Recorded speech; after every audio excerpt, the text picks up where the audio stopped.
हाँ तो दोस्तों, इस वीडियो के अंदर हम एक्मे फिनट्रेड के आईपीओ के बारे में बात करेंगे और जानेंगे कि इस आईपीओ के अंदर आपको अप्लाई करना चाहिए या नहीं। चलिए शुरू करते हैं।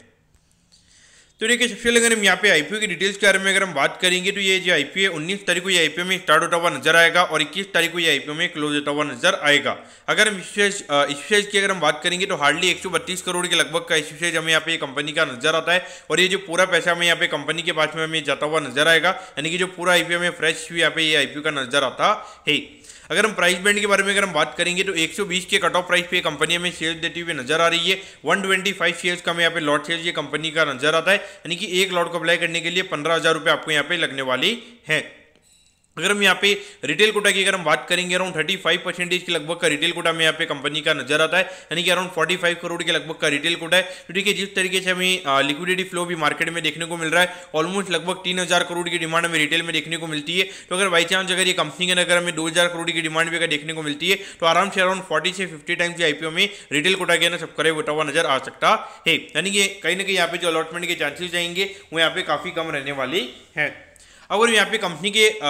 के अगर हम फंडामेंटल्स की अगर हम बात करेंगे तो देखिए, जो कंपनी एनबीएफसी कंपनी में यहाँ पे नजर आती है और जो मेनली अगर हम देखेंगे तो यहाँ पे व्हीकल लोन्स और उसके अलावा जो बिजनेस से रिगार्डिंग जो लोन्स वगैरह होते हैं, यानी कि जो छोटे छोटे व्यापारी वगैरह होते हैं, जो नॉर्मली अगर आप देखोगे जिनका नॉर्मली साल का टर्नओवर 15-20 लाख या फिर मैक्स टू मैक्स 50 लाख के लगभग का जिनका टर्नओवर होता है, तो उन्हें ये कंपनी लोन देने का यहाँ पे काम करती हुई हमें यहाँ पे नजर आती है। यानी कि मेनली अगर आप देखोगे तो जिनको यहाँ पे बैंक वगैरह इजीली लैंड नहीं करते, जिनको इजीली बैंक से लोन वगैरह नहीं मिलता, तो उन्हें ये लैंड करने का हमें यहाँ पे काम करती हुई नजर आती है। यहाँ पर अगर आप देखोगे तो रिस्क इन्वॉल्व यहाँ पे काफी ज्यादा हो जाता है, लेकिन जब यहाँ पे इकोनॉमी काफी अच्छी चल रही होती है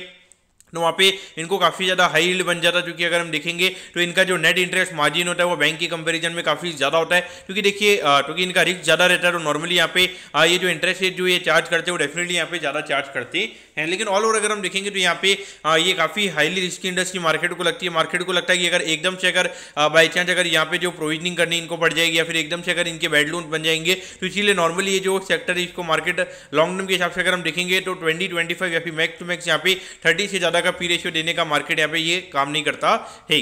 अगर हम यहाँ पे कंपनी की अगर हम ग्रोथ वाइज अगर हम बात करेंगे तो देखिए, कोविड वाला जो 2021 वाला जो फाइनेंशियल ईयर था उसके बाद में अभी तक कंपनी ने उतना रेवेन्यू नहीं किया। अराउंड 80 करोड़ के लगभग का रेवेन्यू कंपनी ने 2021 फाइनेंशियल ईयर में किया था और अभी ऑलमोस्ट अगर आप देखोगे 3 साल हो गए उसके बाद में अभी तक कंपनी ने वो रेवेन्यू का नंबर नहीं किया। तो कहीं ना कहीं अगर हम देखेंगे तो यहाँ पे ग्रोथ यहाँ पे कंपनी के अंदर मिसिंग हमें यहाँ पे नजर आती है। और देखिए, ऑलमोस्ट 80-90 करोड़ के रेवेन्यू पे जब इतना छोटा बेस इफेक्ट आपका होता है तो मार्केट ये एक्सपेक्ट करता है कि आप अराउंड 40 से 50% से ग्रो करोगे। लेकिन देखिए, यहाँ पे तो ये कंपनी नेगेटिव ग्रोथ में आ गई है,